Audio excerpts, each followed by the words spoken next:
Hello, everyone. A brief content warning. This episode has some talks about extreme evangelical Christians, and a little bit of talk about bodies and body positivity as it relates to like body weight. But overall, it is a pretty smooth sailing episode with those main exceptions. Enjoy.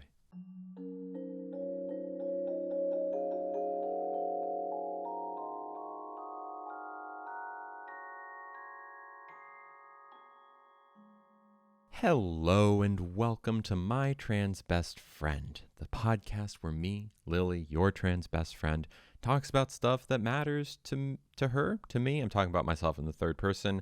It matters not. It is what, 10:21 a.m. on Friday morning. I'm still drinking my coffee. It's good vibes here, y'all. Hear that? That's ice.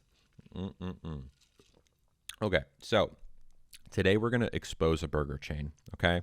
I kind of did this once before with IHOP, but we're going to expose In-N-Out. We're going to talk about In-N-Out and my experience there, and we're going to do a couple other fun things as well, but I think that's going to probably be the main focus of today. And before we get into the expose, you might be wondering who made this podcast possible. You might be saying to yourself, wait a minute, Lily, how are you doing this right now? Isn't there someone out there that made this possible? Yes, there is. There's actually a lot of people out there who made this podcast possible. They are called Lily's Lovelies. Lily's Lovelies are a group of incredible people that supports the content that I make. Stuff like this, where we're out here doing podcasts on a Friday morning. Stuff like last night, where we went and got like a very, very big and expensive meal at an Indian food restaurant. I guess it was Nepalese. And the night before when we went to In-N-Out, Lily's Lovelies helped me create content because I got rent to pay and I love doing what I do and I can only do it with your support. You can join Lily's Lovelies for as little as $5 a month, though there's also a $10 tier where you can see my boobies if you want to see my boobies. Maybe you're the person who, look, I'm not judging you. I put my boobies on the internet. I think I have great boobies, but maybe you don't want to see my boobies, and that's totally fine. I don't need you to want to see my boobies, but if you're someone who's like, dang, I like hanging out with that girl, I would also like to casually kind of just see what's going on there. You can for $10 a month. Anyways, I'm rambling. The caffeine is kicking in. Let's ramble on a different topic, okay? But one last time, patreon.com/LILLYTINO. That is the place where you can support me. Okay, In-N-Out.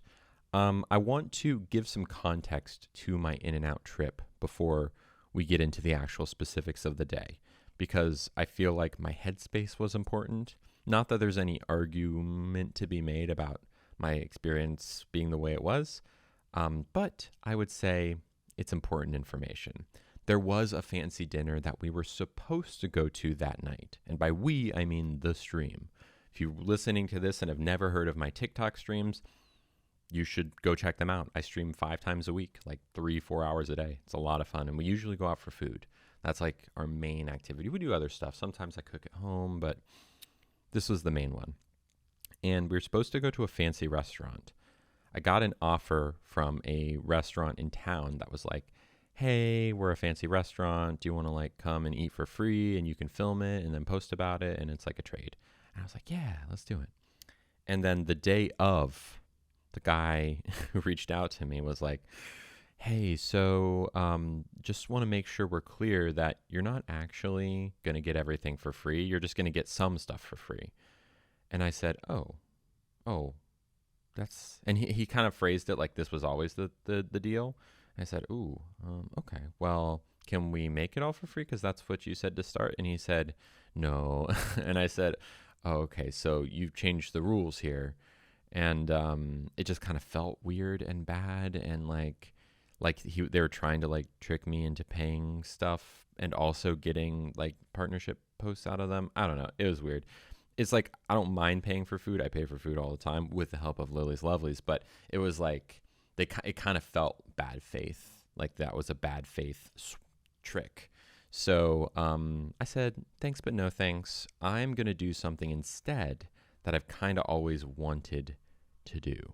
Okay. And that something is going to a fast food restaurant that I've always heard about and just never really been because they didn't have In-N-Out when I was growing up on the East Coast. I think it's pretty much exclusively a West Coast chain, right? Like I grew up in Georgia and Florida.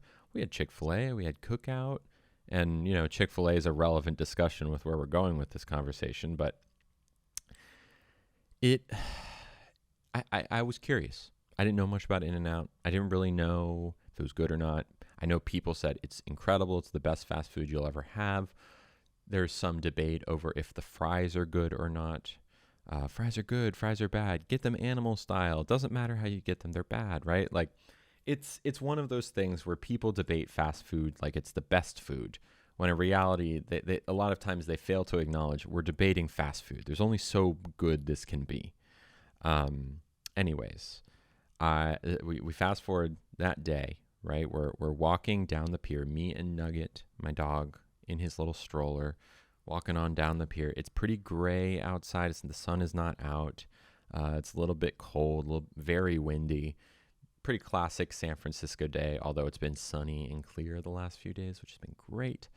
But we're walking down the pier. I'm streaming the whole time. I've got the phone in my face. We're talking about, all right, what are we going to get? What kind of shake? Oh, some people said get vanilla strawberry. Some people say just get vanilla, just get chocolate.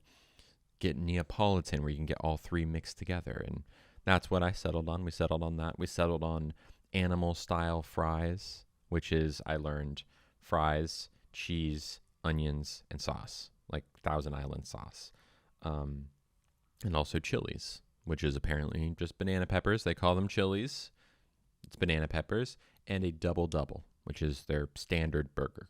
Okay, so 20 minutes later, we finally get to this place. It was cold outside, but I was sweating because I was holding the camera. I was pushing the stroller with Nugget in it, and I was walking fast to try and get there in a reasonable amount of time. And so I'm just like, and ready to sit and eat. We walk in. It is crowded. Oh boy, is it crowded. There are like pretty much every table is taken. It's not a huge line. Like I've seen the line out the door before. This was not that. It was like right at the door. It was a longer line. I'd say we waited like 5 minutes in line. It really wasn't that bad. We go up, order the food. No red flags yet. Order the food. Get we're number 10. Push the stroller over. There's really no tables available. But as soon as we start the hunt, someone starts standing up, and we're like, okay, dibs on this table. It was a 4-seater. We sit down. It was a little bit dirty, but every table was dirty. The outside table was taken. So we just went for the inside, sat down, and I realized I'm going to have to leave my phone at the table and go grab my food when it comes out. One important piece of information is that I got my fries well done, which is why the order took a little bit longer, I think. Because we were number 10, but they were calling 11, 12, 13, 14, 15, 16 even before 10 came out. So it was maybe a 10-minute wait, actually, for the food, which is fine. By this point, 2 other people have claimed the other half of this table. It's a small table. Normally, I would have wanted it all to myself. They did not ask, which is fine. It's a busy restaurant. I guess they couldn't have sat anywhere else, but I was like, hey, can you watch my camera while I go and get the food? And they said yes. They were nice about it. Go grab the food, sit down. I get a extra large iced tea in a big cup, which will become relevant very soon. I sit down. I've got my burger. I've got my fries. They forgot the chilies, whatever. I got my shake. I got my extra large iced tea. We're sitting. A comment comes through the chat as I'm taking a sip of the tea and giving my initial impressions, which were, it's fine. Do you see the Bible verse on the cup? On the bottom of the cup? You see it? I said, what? Bible verse? On the cup? What are you talking about? In-N-Out? Has Bible verses? Okay. So I pick up this huge cup and peer underneath, and wouldn't you know, John 3:16, printed on the underside of the cup. Not even like on the circular part. Like if you can kind of imagine, you look underneath one of those cups and there's like the circle that's holding it all, and then the rim around it, and there's kind of an underside of that. That's where it is. It's on the underside. Very small print, John 3:16. It was a hidden Jesus quote. John 3:16, if you don't know, is a very famous Bible quote, one of like the more famous Bible quotes. Like you see just John 3:16 on t-shirts, right? Because they assume you know what it is because it's so iconic, right? I don't even know what it means. Who knows? And let me be clear before we move on here. I am not anti-religious. I am fully in acknowledgement of some bad things that religion does, organized religion does, but I'm not inherently opposed to believing in a higher power, okay? Do I believe in a higher power? I don't really have any strong opinions on it. That's not what I'm saying here. But printing John 3:16 in a hidden way underneath a cup says something. It is a statement in a bunch of different ways. Okay, number one, it is a statement that this is a religious company. Okay, it's a religious company. You're not going to be printing a Bible verse and spending money on ink so that every customer of yours comes in contact with what you feel to be like a representation of your faith. If you're not super religious, that's a statement. Not even Chick-fil-A does that, to my knowledge. And Chick-fil-A is very openly conservative about things in terms of religion and politics. I've never seen a Bible verse on any of their stuff. They wouldn't have gone that far. Maybe they have. I don't know. Maybe it's like a secret black light hidden verse. Who knows? But In-N-Out did it. And what was even more impressive was that it was like the fact that it is hidden is like a statement in and of itself, right? If you're not looking for it, you won't find it. I would never think, like, what's the last time that you casually examined the underside lip of your cup? Never. Why would you? It's only there if you know to look for it, which means that the majority of people who drink drinks at In-N-Out have no idea it's there. Now, it's not doing anything to the drink. Objectively, nothing is happening, but it's kind of like they're trying to sneak it into your drink experience, right? It's like a thing just for them. We know that all of our customers are drinking out of the John 3:16 cups. And that just kind of feels gross in a way. Like, even though it's not objectively doing anything to us, it's not like ruining the cup. It's like you're sneaking. It's like you're trying to push it on us in a way, right? And I'm Jewish, right? I was raised Jewish, so, and but I wouldn't be happy if I saw like an Old Testament, a Torah quote. Like, I don't want any quotes on my iced tea cup. I just want iced tea. So that rubbed me the wrong way. And immediately the conversation in the chat, I turned to from like, let's talk about this food to, is In-N-Out conservative, like evangelical Christians? Are they run by, because I never heard of it, but maybe it is. And I looked under the other cup because there's a milkshake cup as well. I think specifically for milkshakes is my guess. Look under it. There's a different Bible quote. I forget which one, Proverbs or Romans or something. I don't know. It was a different Bible quote. So it sounds like for every version of cup they have, there's a different Bible verse on there. On the same spot, same font, same size, it's there. So I was like, okay. And there's some conflicting reports in the chat about, is this food Jesus-y? I hope not. So I'm like, all right, well, while y'all are figuring that out, I'm going to eat this food because I'm hungry. And setting aside the experience I've had with the icky fancy restaurant earlier, setting aside now the more recent icky experience I'd had by discovering a sneaky Bible quote on my cup, we just have this food. Fries, burger, shake. I had some of the shake. It was fine. it's hard to mess up a milkshake. It's so hard to mess up a milkshake. And to their credit, they did not mess it up. Was it the best milkshake I've ever had? No. It was very light. It was like, I do like a thick milkshake. It was like thickness was there. But by lightness, I mean like it was very airy. Like it wasn't a heavy milkshake. I kind of like a heavy milkshake sometimes, right? Where, they clearly weren't using Ben & Jerry's or like fancy ice cream. This was like bottom of the barrel ice cream, but even still, it was fine.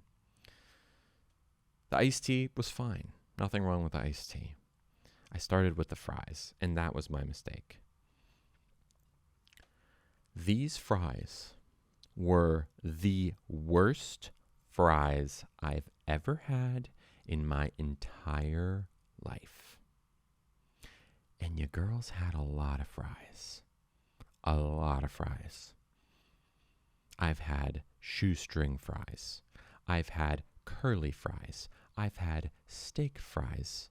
I've had home fries. Can I name any other kinds of fries? Maybe. Cajun fries. Five Guys fries. You're probably listening at home and saying, screaming like another type of fry at me, and I am not going to know what it is because you're in the future right now, my friend. I've had a lot of fries. These fries were aggressively inedible. Inedible. I struggled to even define the texture of these fries because they were so bad.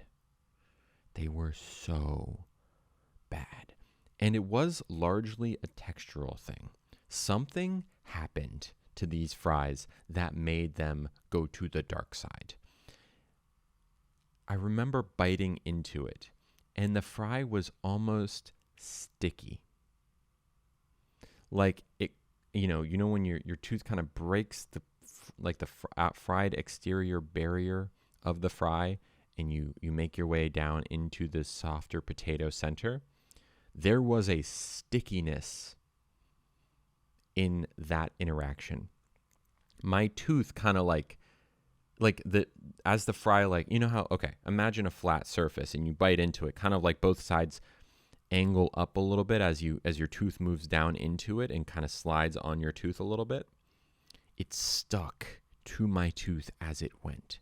That was the most disconcerting texture I've ever experienced in a fry, because fries are supposed to be the opposite of sticky. They're greasy. But somehow this was a sticky fry, and the texture of it, it was kind of like putty. It was like a very light, greasy, sticky putty. Like silly putty almost. Like if you've ever taken a piece of silly putty, maybe you've done this when you were a kid. You were like, oh, silly putty. What is it? Like, how does it chew? Or like wax or something, where it's like, it's just not a food texture, but that's what it was. And not to mention, the flavor was terrible. Like the grease was obviously old. So I think I'm going to post a TikTok at some point in the coming week about it. Because I have the video of my expressions when I bit into the first fry. It was like, absolutely not. I knew in a moment that I was not going to be eating here ever again for sure, but not even this meal was I going to eat because of how bad it was. And they were animal style, yes, they were well done, but to me, well done just means they're crispier. I don't think there is, I think someone was like, well, you got them well done. It's like, well done does not mean sticky, putty fries. Well done means crispy. And that's not what this is. So I spit it out, which I rarely do. Rarely spit out food, especially a French fry, which I would say in the same way that milkshakes are hard to get wrong. If you're a fast food restaurant that has like a fryer and also freshly sliced potatoes, I saw the guy just like continuously cutting potatoes. It's hard to get that wrong. It shouldn't be that hard to get right. I spit it out. It was disgusting. Not to mention they forgot the chilies. That's less of an offense. So just to kind of recap, we've got the Bible verse sitting wrong with me. Now we've got the fries just 0 out of 10, negative 10 out of 10, I will even say. We go to the burger. They did not forget the chilies on my burger. Okay, fine. I bite into the burger. It's fine. I was very hungry at the time, so my body was like, thank you for this food. But combined with how disgusting the fries were, plus the burger just being fine, it wasn't that good. It was acceptable. Mediocre, but acceptable. Average. Mediocre implies it was like not good in some way. It was fine. I said to myself, look, Lily, this burger is not going to be enough to sustain us. This burger, while I don't care about the health aspects of it, right? Like I accepted that I was going to eat a greasy burger when we decided to go to In-N-Out. This is not worth what it is giving me in terms of flavor and experience. The fries are certainly not worth it. The milkshake, again, fine, but I'd much rather call this one a wash, stand up and leave, and go somewhere else. So that's what I did. I stood up. I got my tray. I got nugget. Unfortunately, in San Francisco, it's not that hard to find an unhoused person. There were 3 unhoused people just standing outside the In-N-Out waiting, I would imagine, for people to hate their food and give it to them.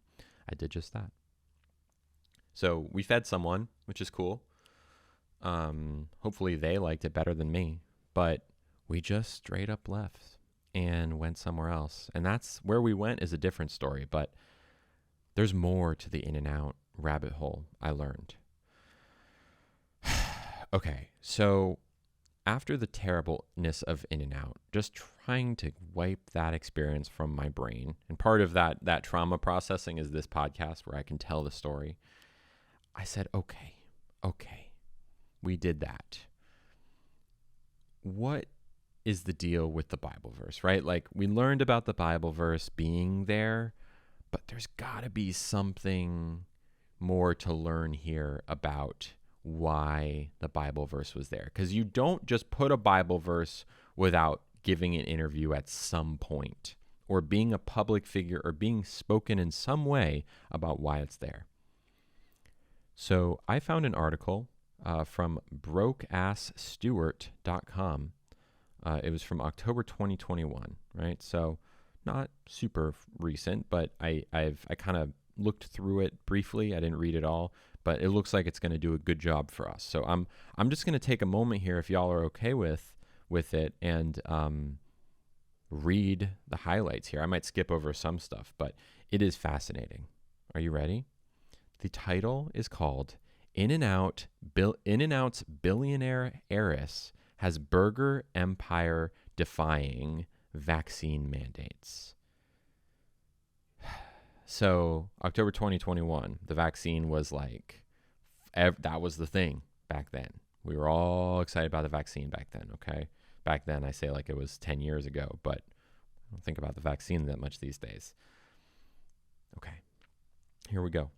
It's not a big secret that In-N-Out Burger has been owned and operated by one conservative Christian family since it started in 1948 with Esther and Harry Snyder. Okay, and then it gives you a picture of the Snyder family. I wonder if they're Jewish. Esther. Anyways, they are the only fast food chain I know that prints Bible verses on their soda rim cups. And it gives a picture of the John 3:16. In 1976, after founder Harry Snyder died, the burger chain then passed to his sons, Rich and Guy Snyder, and the boys grew the chain from a few dozen locations into more than 100 locations around California. Today, In-N-Out has 335 locations in 7 states and continues to grow under its newest CEO, Guy Snyder's daughter and burger heiress, Lindsay Snyder. Lindsay is Lynsi. Lindsay. So this is the granddaughter of the In-N-Out family. Okay, And there's a photo of her wearing a Red Hot Chili Peppers shirt. She really does kind of have like a I have tattoos and go to punk shows look to her. Feel free to Google her face. All right, here we go. Lindsay Snyder is a fascinating character. One part Paris Hilton, one part Stephanie McMahon. Who's Stephanie McMahon? There's a link there. Is that the wrestling lady? Yeah, okay. She's wrestling. Got it. I don't know much about her. I don't understand the comparison. But she's one part Paris Hilton, one part Stephanie McMahon, and one part born-again Hellraiser. Okay. Snyder's been married 4 times, had 4 children, opened dozens of restaurants, started a band and a nonprofit focused on addiction, nice, and successfully evaded 2 kidnapping attempts, all before the age of 40. Forbes estimates her net worth to be about $4.2 billion. Woo! And there's a picture of her and her band. Okay. Snyder's father died of a drug overdose when he was a teenager. Oh, okay. So Guy, the son of the fortune, died when she was a teenager. After her own struggles with substances in 2019, Snyder told the Christian Post, "I was calling out to God as my 3rd marriage was failing. I was in a place where I felt I couldn't do ministry because my own heart and home were a mess." Interesting. The Christian Post also wrote in her interview, the mother of 4 pointed out that many churches are afraid to talk about spiritual warfare and demons. Okay, y'all, we got spiritual warfare and demons. But Christians must be equipped to handle the demonic and prepared to battle the forces of darkness. It sounds like a metal song. I guess she's in a band. Snyder is also quoted saying, "The battle over souls is being waged in the heavenly," she said. "We want to be on the front lines of this battle to save the lost and bring fallen Christians back to their first love." Apparently, God wants Snyder to save her customers and employees from vaccines and to make sure the pandemic lasts a lot longer. That's editorializing from whoever wrote this, Broke-ass Stewart, I guess. A June survey. Okay, now they're giving some statistics about evangelicals not getting some editorializing. Yes, okay, we know. Okay, here we go. Last week, and this is like last week as in October 2021. Last week, San Francisco's Department of Health shut down the city's only In-N-Out location at Fisherman's Wharf. Pause. That is the location we were at. That's where we were. This article is directly citing the In-N-Out location where we had our food experience. They were closed down due to a city health or a public health violation. According to a statement from the burger chain's chief legal, Arnie Wensinger. Okay, they said that. City officials said that the chain was not enforcing city vaccine verification requirements. Basically, no one working at In-N-Out was checking proof of vaccine at the door. This was not by accident. In-N-Out was purposely ignoring the law, as well as warnings from the San Francisco Police Department or Department of Public Health to act in accordance with the citywide mandate. In-N-Out spokesman Wensinger read a statement. After closing our restaurant, local regulators informed us that our restaurant associates must actively intervene by demanding proof of vaccination and photo identification for every customer, then act as enforcement personnel by barring entry for any customers without proper documentation. He continued, as a company, In-N-Out Burger strongly believes that the highest form of customer service believes in the highest form of customer service, and to us that means serving all customers who visit us and making customers feel welcome. We refuse, and this is in bold, we refuse to become the vaccination police for any government.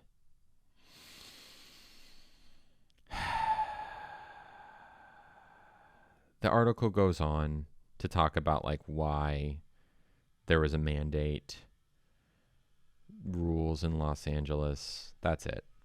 That was the climax of the article, is them refusing to ask for proof, and they got closed for it. So, I mean, look, that's not cool. It's not cool. Very, very pro-vaccination here on my trans best friend. That shouldn't be a surprise to you. And luckily, on June 30th, 2023, which is when I'm recording this, we're not as worried about the pandemic as we were. It's not really at like pandemic status. I actually don't know. Maybe it still is, but like there's certainly days, if not weeks, that go by where I'm not actively thinking about the fact that COVID happened, right? Which is great and so nice. But to kind of see that confrontation having happened, and to just to kind of, it tells a story, right? It tells a bigger story than just that one scuffle in San Francisco, which just happens to be the location we were at, right? It means that, yeah, In-N-Out is not good. In-N-Out is bad. I forget. I was actually reading a whole nother article about how much money In-N-Out gives to like the Republican Party. They definitely, I forgot, I'm not going to look for it right now, but I was reading a different article that was like, they gave this many tens of thousands of dollars to the California Republican Party and are like, very much conservative. So it follows that they're not very queer friendly and that they're not working towards a better world. So not only can we cancel In-N-Out for bad food, because it's bad. It's real bad. There's also only like 3 things on the menu. What the heck? Give me some variety. Not only are we canceling In-N-Out for bad food, and I'm going to be the one to tell you right now, we are canceling In-N-Out. In-N-Out, you canceled. Not only are we canceling them for that, they're also buttheads. In-N-Out, you are canceled for bad food and for being a bunch of buttheads. Yeah, I said it. Come at me, In-N-Out. Come at me, Lindsay Snyder. You fighting the demonic forces of hell? Well, that's me. Hello. Let's go. Come on my podcast. I'm not afraid. I'll have you. I won't throw softball questions, though. We'll have a real conversation. Okay. In-N-Out. We've done our due diligence. If you have anything else to add about In-N-Out and why it is now out, feel free to put it in the comments of the YouTube video, or I don't know where else you could put it. I guess you could leave a 5-star review. I'll read it on the podcast, and that would be like, one way to do it. Anyways. All right, I'm stepping down off of my soapbox, y'all. I'm stepping down off of my soapbox. I hope that's okay with you, because we're going to go to an entirely different kind of conversation here, okay? This morning I put a text message. I put some I can't talk. Okay, let me take one more time, okay? You ready?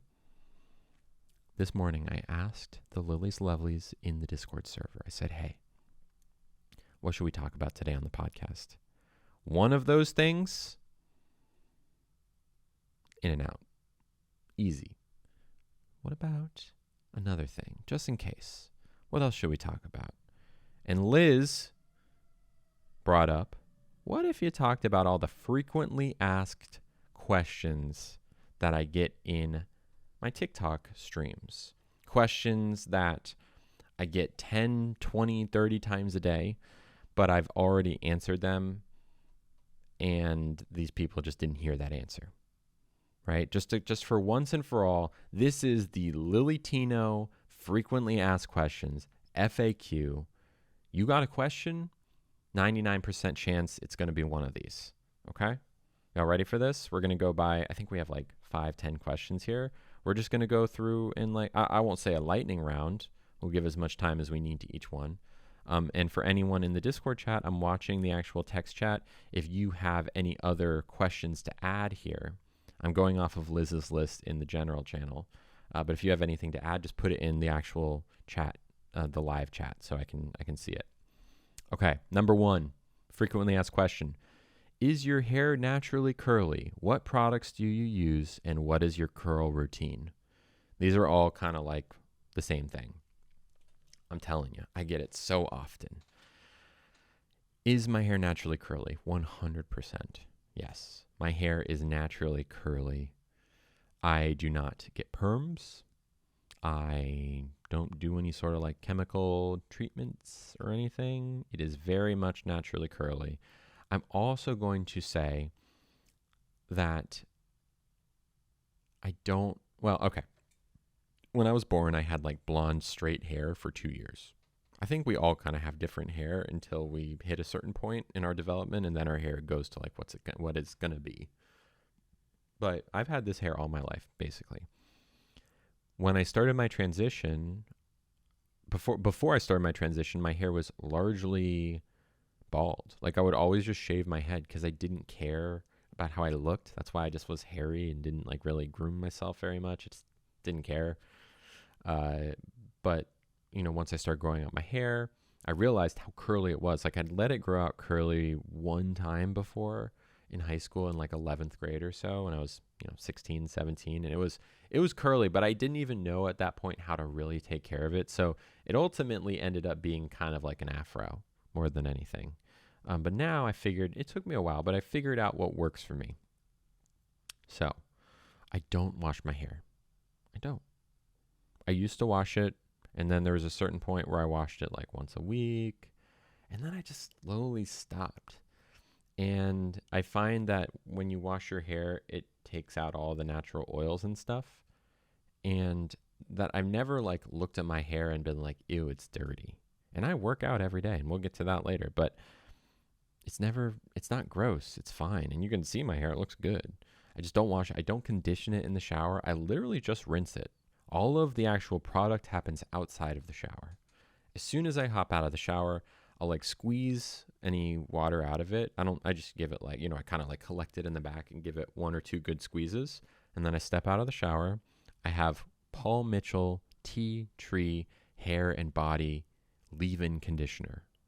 Okay. It's like one product. It's a big, big bottle. On Amazon, you can find it, or wherever. It's like $40 per bottle, which is unfortunate, but it works best for me, and I like the smell. So I take like probably a quarter cup of the stuff. It's a lot because I have a lot of hair.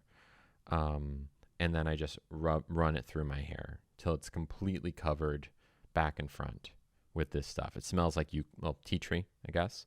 Really, really great. I actually prefer the smell of this to the other product, but for a while I just used that, and it worked pretty well in terms of forming my curls as it dried. Of course, I'll brush down my bangs as well, but what really was the game changer was someone I worked with briefly recommended Miss Jessie's Curly Pudding, which is a white and purple bottle. Also, you can get on Amazon. It's much thicker. It's more like, I don't know if I call it a gel. I mean, it's really like a pudding, honestly. It's a good word for it, even though it sounds weird. It makes sense.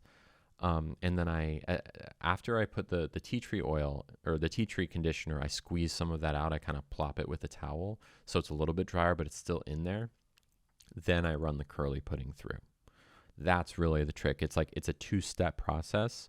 I put in the conditioner and then like the curly pudding, which really, I think it does two things. It helps form the curls way better and also helps fight frizz. Like it's thick, so it's not going to give up frizz easily, unlike the tea tree conditioner, which is a little bit lighter. That's my curl routine. And then I just let it dry. I have a diffuser. Christina, who may or may not be in the chat right now, I don't see her, got it for me. Yeah, so that's my curl routine. Number 2, what do you do for a living? Sometimes I feel like this question is in bad faith. We get it a lot. There's other versions of this question, like, other than social media, what do you do for a living, right? Because it's weird. Like our society, we all understand what it means to be an influencer in 2023, more or less, right? You're someone who is on the internet and makes money on the internet, right? But for some reason, okay, so let's think of an example like Mr. Beast, or I don't know, What's someone in the chat? Help me out here. What's like another big influencer that we all understand that they're super wealthy and they just put videos on the internet? Mr. Beast, I think, is a great example. Everyone understands that Mr. Beast makes videos and he makes money from his videos to make more videos. And he also makes a lot of money doing it. We understand that. We understand that a bunch of other people have a similar sort of job. Now, I'm not making Mr. Beast money. I'm struggling to make rent every month, but it's a similar sort of thing, right? I make content. I stream. I make podcasts. I make TikTok short things. I also do speaking engagements, which is kind of like more of my the corporate version of what I do. But I am a content creator, right? But it's I almost do kind of take a little bit of offense to this question, because sometimes the implication is there's no way you could make a living doing this, right? You're not Mr. Beast. You're not Kardashian. Like, what are you doing here? You must have some other job, because like I feel like sometimes I think people are genuinely curious, because the idea that you can be a slightly smaller scale of a creator and still make a living, I think a lot of people are not willing to accept that. But yeah, I'm a full-time content creator. That is what I do for a living. I don't do anything that isn't in that realm of things. I think the farthest thing that from being a content creator I do is giving talks. I talked to a company yesterday or 2 days ago that talk about what it means to be trans, right? But even still, it all kind of fits within the content creator label. Okay, number 3, how did you become a food critic? Oh boy, how did I become a food critic? That's a good question. Look, when you hear the word food critic, you might assume, oh, food critic, that means that Lily is either like a classically trained chef who now goes around and judges other people's food, or like I have a certification from Food Critic Academy. Who knows if that exists? I don't know. Or maybe I'm contracted by like Bon Appetit magazine or wherever, and they send me out to these places to also write about them. I think food criticism is oftentimes associated with the written word. Like, if you're a food critic, then you must be writing about this, right? Here's the honest truth. One time, well, let me back it up even a little bit more. I started making food videos 3, 4, 5 months ago. It was something that I didn't even think about until I started doing it, where I go out, I stream all the time, and I go out for food, and people like eating with me. And while I'm there and I'm out of the restaurant, I tell people if the food is good or not, and I describe it for them. I think I'm good at describing it, but that's it. And the first time I made a recap video where it was like, hey, I'm a food critic in San Francisco, and this is what I ate, I invented it right then and there. I said, you know what? I go around, I make content about food. I tell people if it's good or bad. I put that content on the internet. I mean, that makes me a person who critiques food, which makes me a food critic. Now, it comes with a lot of assumptions. I'm not contracted by anyone. I'm not writing about it. I'm just making these videos. And I decided to call myself a food critic. And now, that is what I am. I do critique food, and I make money doing it sometimes. A lot of times people ask me, how do you make money doing this? How do you afford to go out to all these fancy restaurants? Because so oftentimes, like, it's a big bill. Like, we can be paying upwards of $100, $130, $40 for one of our more fancier excursions. The answer is that I don't always pay for it. And that can take a couple of different forms. Number one is that the Lily's Lovelies are incredibly generous. And oftentimes what we'll do is, people like Kyle or Mackenzie or Dakota or Liz or, any of the folks who have given before will, Venmo me $10, $20, right? And you're like, well, why would they do that? Well, the way I see it is that we're all going out for food together, right? This is a communal experience, even though if you're just like see me walking down the street, I just have a camera in my face. But I always like to say, we always have the biggest seat, the biggest table in the restaurant, wherever we go. Because typically we'll have a couple hundred people. I mean, sometimes if it's like, the height of a meal, like if we've got the entree and we're eating the entree, we can have like 6, 7, 800 people, depending on like the meal and the lighting and everything. So it's not necessarily paying me to eat, right? It's like contributing to the group in a way. So that's one way that I afford, quote unquote, the meals. And the other way is that sometimes I'll get like discounts because the restaurant might recognize me, or they'll see that I am a food critic and that I ordered a lot of food. So they'll like give me free things. And then sometimes in the case of like the failed fancy restaurant for the In-N-Out story, I will get contacted like, hey, come and eat and film it, and we'll like comp your meal, right? That doesn't always work out clearly, but that's another way. So that's how I do it. That's what it means that I'm a food critic. Okay.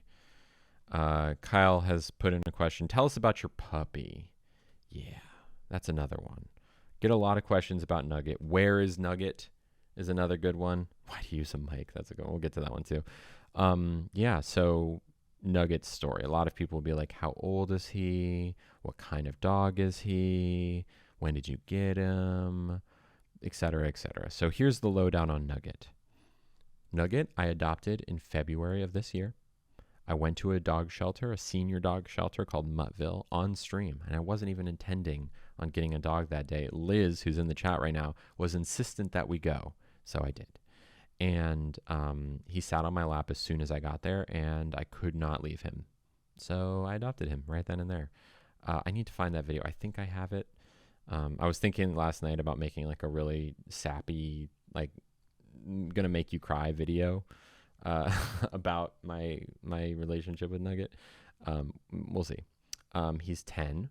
They said at the shelter he was 7, but then the vet was like, maybe closer to 9 or 10. So yeah, that's Nugget. He's a Maltese mix. Not pure Maltese. There's no way he's pure Maltese. He's probably got something else in him, but he's like predominantly a Maltese. He doesn't shed very much. It's great. And then I think he's blind in one eye. He has cataracts in one eye. That's another thing to know about him. I think that's it. Where's Nugget? Is another one. Where's Nugget? Like if he's not on stream, it's because sometimes it's a lot to take in places. Cause look, it's gotten to a point where he almost always pees in his stroller because he gets nervous and he'll pee in the stroller. It's hard to go on public transportation when I have him because he doesn't like being on public transportation. And it's also a lot to like carry him on public transportation, especially when you're going up and down stairs on the subway. So where's Nugget? He's at home. If you don't see him, he's always at home. He's either with me or at home. Two things. Okay, next question. Why do you use a mic? That is that one kind of blows my mind a little bit because people will be like, you have a microphone in your phone. Why would you use another microphone? I encourage you, if you are asking yourself this question and need proof, if you need to prove it to yourself, here's what you need to do. Go on Amazon. Type in iPhone microphone, and you can find the little tiny mics for like $15, $20. Buy any of them. Doesn't matter. They're like all the same basically. Attach it to your phone. Film a video of yourself using the microphone and not using the microphone, saying the same thing, and listen back to them. Having a good microphone is something you do not understand the value of until you have a bad microphone, or until you switch from a better microphone to a worse microphone, right? I'm always using a microphone on my stream, like a nicer one, so you don't know the difference. But if you're ever scrolling through TikTok, you can always tell who is using a microphone and like a nice microphone, and who is using their phone microphone. There's a marked difference. Have you ever listened to a podcast and been like, oh God, that microphone, like this doesn't sound as good as my other podcasts, right? The microphone I'm talking to right now, I mean, we could get into it. It's a Shure SM7B, but it's like a $400 microphone. Why spend $400 on a microphone? This sounds like a normal microphone, right? Because if I wasn't talking on this, you wouldn't want to listen. And you don't even know that because you don't know the difference. Because good podcasts always use good microphones. Anyways, that's why I use a microphone. Food critic. Does my family support me as a transgender person is the next one. Yep, they do. We don't need to get too much into this because it can be a little bit triggering, but yeah, I am one of the lucky ones. My family is quite liberal. Always has been. My mom, dad, and brother are all fully accepting of me. Next one. When did you realize you were trans and wanted to come out / transition? Another question we get all the time. Sometimes people will word this poorly and say something to the effect of, when did you become trans? Which is like, ooh, when did you become left-handed? When did you become gay? You're always that way. You're born that way, right? But I realized in October of 2020, I had the urge for a long time, and I hadn't, early in 2020, before I moved to San Francisco, I started to kind of like circle around the idea of it, but it was like still in my own closet to myself. Like, am I trans? No. You just want to buy a dress. Buy a dress. It's a dress. It's trans. No. Maybe. We'll see. I don't know. That kind of thing. But in October of 2020, I bought a dress and I was like, okay, yeah, that's it. And a wig. And because I had no hair at that point. Now, obviously, I have hair. But yeah, that's when. And I started transitioning immediately. That was in private at first, but like I didn't spare any time. I wasn't like, okay, I might start transitioning in next month. It was like, okay, where do we start? Immediately.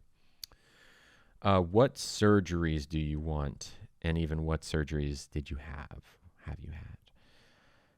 This is such a not cool question to ask. If you're this person and you want to ask this question to any trans person, just don't. If you ask me, you're lucky because I will usually be cool about it, but just don't. Think about it this way. Would you go up to someone and be like, hey, are you going to make your boobs bigger? A stranger? Hey, stranger, you're going to make your boobs bigger? Hey, stranger, are you going to turn your pee-pee into a vajayjay? I apologize for using those words. I don't know why I didn't just say penis and vagina. I said pee-pee and vajayjay. I feel like I should never use those words. I'm sure I could come with even more cringe words. Okay. Just don't ask those people any questions. By those people, I mean trans people. Don't ask trans people about our private parts, period. But what surgeries have I had? I had an orchiectomy. If you haven't listened to 2 podcasts ago, my Cake Pop podcast, it's all about that. And I talk about surgery. If you want the hour-long answer, it's really interesting, I promise. Go check out that podcast. But the short answer is my balls are gone, my cake pops are gone, and I don't think I want a vaginoplasty. I don't really think I want to get my bits turned inside out or turned into a vagina. It's not, the more I think about it, the less I want it. I don't want any breast augmentations. My boobs are already pretty great, and they're getting better as time goes on, or bigger, I should say. So yeah, no, I think surgery-wise, I'm pretty happy. Facial feminization surgery isn't really on my radar. I'm excited to see where my hairline goes in the next year or two now that I've had my cake pops removed. In theory, it should get better. You can see if you're watching this and not listening that I don't have my bangs down right now. So you can see my hairline, right? It would be nice to have it a little bit down. But anyways, okay. When did I realize surgeries? Will estrogen raise your voice? Yeah, I think. Oh, and also when I some of the comments on like my cake pop stuff that I'm talking about getting my cake pops removed will be like, once your cake pops are gone, is your voice going to go up? And I think, correct me, Chad, if I'm wrong here, or if you're listening and after the fact, feel free to correct me if I'm wrong. I think this is like a movie Mandela effect. Okay, how many times in a movie, and I think like kids movies and comedies in particular, where someone gets hit in the nuts and their voice gets high, like, oh my God, Like that's kind of like the thing. You get kicked in the balls and your voice goes high for a little bit because of that damage. That's not how it works. But I feel like that is a trope that you see all the time for some reason. I'm pretty sure that movie trope directly informs some of the thinking around incorrect thinking about like voice going up, right? The fact that men, quote unquote men, obviously I'm not a man, but men, when their testicles are injured, their voice goes higher. And that, when you feminize yourself, right? If you start taking estrogen, like the voice, you naturally would get a feminine voice as well. It's not true. It's not the way it works. The way it works is we're all born and then we all have high voices, right? Kids have high voices, right? Pre-puberty, we all sound like this. We're all pretty androgynous if you think about it. I mean, before puberty, there's really not, aside from like clothes and hair and stuff and body language that we're taught, there's really not much distinguishing quote unquote male versus female children, boy versus girl. In fact, there's a kid that, I follow her parents, so I see pictures of her all the time. She's a little trans girl, 9 years old. And it's crazy. She passes like you would have no idea that she's not a cis girl, but she's a trans girl. Not on hormones, not on anything. She just dresses like a girl because she is. And it's incredible. And her voice is high because she hasn't gone through puberty or testosterone puberty yet. So the way that it works is cis men go through testosterone puberty, right? Their voice gets low. They always say it's the phrase, your balls drop, which is a weird thing to say. But that's when your balls drop, your voice gets low. It also kind of adds to the thinking, as if they get removed, then your voice would undrop.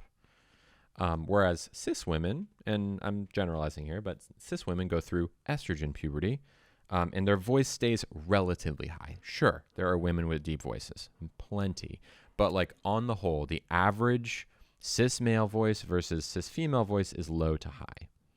So it follows that if a cis woman were to take testosterone, or a trans man were to take testosterone, their voice is higher. Testosterone is going to do the same work it does on people who go through testosterone puberty and drop your voice. Yes, trans men, when they take hormones, the voice drops without them having to work on it. They're lucky. It just doesn't go back up. It's a one-way street. You can go high to low. You can't go low to high when it comes to hormones. No amount of estrogen will make my vocal cords like this.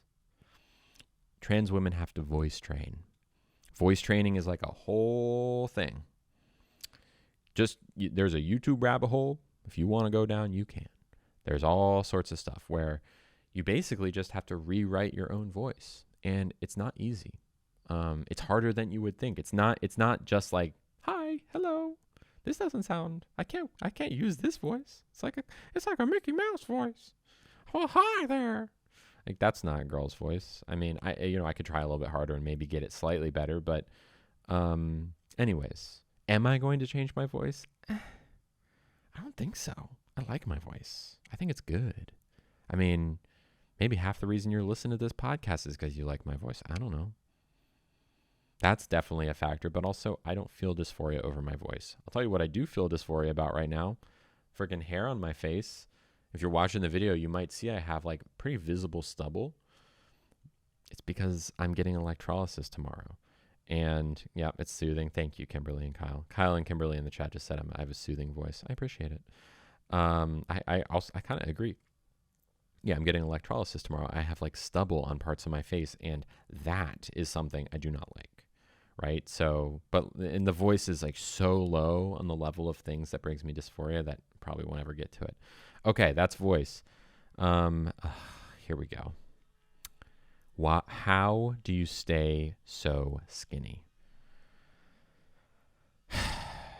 Look, I see this question all the time.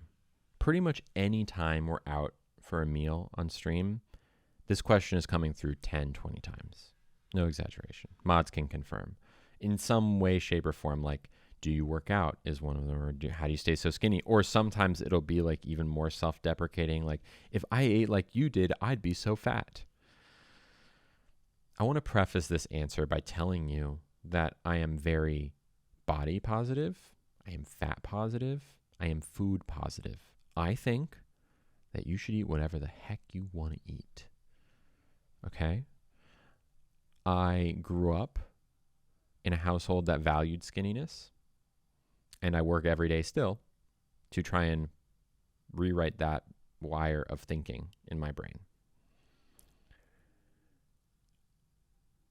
The question itself suggests that skinniness is the correct mode of existence. Like, oh my God, I'm so jealous of your skinniness. I wish I was skinny. Or in like more direct terms, I don't like my body when it's not skinny. It's a way that we've been taught to think that skinniness is correct and that fatness, being fat, is incorrect. It's not true. Bodies come in so many different shapes and sizes, and they're beautiful in every single permutation of those shapes and sizes. Big people, small people, tall people, wide people. Beauty is to be found in all of them. So the obsession over my skinniness is just kind of upsetting, because it's like, why does it matter to you? Don't obsess over my body, because your body is also good, right? Your body also is very, very good, even though I can't see your body, because it's a one-way communication, at least visually. Your body rocks. So don't be obsessed with me and my body. No, look, my body, just like yours, is great. I love my body. Or at least I try my best to love my body. It depends on the day. Sometimes I struggle. Sometimes I look in the mirror and I'm like, But then other days I'm like, yeah. I'm not trying to, pretend like I'm any different in like more enlightened when it comes to body positivity. I struggle with it sometimes. But in the stream, at least, it's only body positivity. And knowing how diverse of a group we have in the Lilies Lovelies, and how we're all trying together to be better people and to be more loving to ourselves, it behooves us to focus on my body. It behooves me and you as in like you in a general sense. So when people ask, how do you stay so skinny? It's like, I have an answer, but don't worry about it. My body is my body, and it exists as it exists, just like yours does. And we're both beautiful. I hope that is like, I know I'm like really drilling into this, but I really mean it, that the answer is so unimportant. It's really, why are you asking the question? That's the important one. That being said, how do I stay so skinny? That's a little hand fart. No, Nugget heard it and he's barking. Okay. Sorry, ADHD. All right. Why do I work out so much? Well, I actually used to be a big kid growing up. In like middle school, I was definitely on the larger side. And I was basically, I lost a bunch of weight. We won't get, it's a way not great story. The point is, I lost a bunch of weight. Okay. And for a while, I was working out every day because I just wanted to be skinny. But then it slowly, over the years, turned into less I want to be skinny and more I come from a history of anxiety and depression, and working out every day or most days is a really, really helpful way to keep my head above water in terms of mental health. Now, when I work out and I bike every morning, except for Saturday, Shabbos, JK, I don't actually care about Shabbos, but, Saturday is an arbitrary day. I chose to have a day off. I step off of my bike and it's like, okay, my head is centered. I can actually think now, all of the badness. And I also struggle from sleepwalking. I sleep terribly. It kind of washes the night away every day. So it's just the way that I like to do it. Now the byproduct is that, yeah, I do stay relatively slim. I've gone through stages. It honestly has more to do with what I eat. But yeah, so the answer is, I know we talked about it for like 15 minutes, but the answer, how do I stay so skinny, is I exercise. But don't worry about it. Your body's beautiful. My body's beautiful. We're all beautiful. Eat what you want. Go eat a pint of Ben & Jerry's. Buy me one. Let's eat it together. Let's watch a horror movie. You know what? I want to watch Mithrigan. Put on Mithrigan. I haven't seen it yet. It looks fun. I want a chocolate peanut butter. You get chocolate peanut butter. We'll snuggle up on the couch and watch it. How's that? Cool. Good. Okay. I love you. Thank you for tuning in. That was the FAQ. If you have FAQ questions, you can put them in a 5-star review on Apple Podcasts, and I will read them. Heck, you want to ask any question, in a 5-star review, I'll answer it. Speaking of which, I'm going to pop into that right now and see, because I do think there's a new review. There it is. All right. The title of this review is Instagram Reels Led Me to meet, and then like continues the sentence in the body of the review, to meet Lily. It was her 2 weeks post-op video, I think, that popped up as I was scrolling. That led me to listen to her Cake Pops podcast. Lily is graciously open about shedding light on a number of aspects of her experience and thus answers many questions that are none ya business to ask. I learned a lot and hope Lily's surgery recovery continues to progress nicely. From name Tajin. That's the name of the reviewer, but I would imagine, I actually know this person's name. I know who you are. We messaged on Facebook. If you want to have your review read, just leave one on Apple Podcasts. I will read it, every 5-star review. Okay, I think we're good here. Thank you for listening. Once again, if you like this podcast, if you are listening to this in the month of July 2023 or beyond, you could have been listening to it in June by subscribing to my podcast, or to my Patreon, patreon.com/LILLYTINO for some very cool stuff, including the Discord community where Liz, Mackenzie, Kyle, Kimberly, Kelly, and Bella are all currently listening live. Cool. I love you. Stay lovely.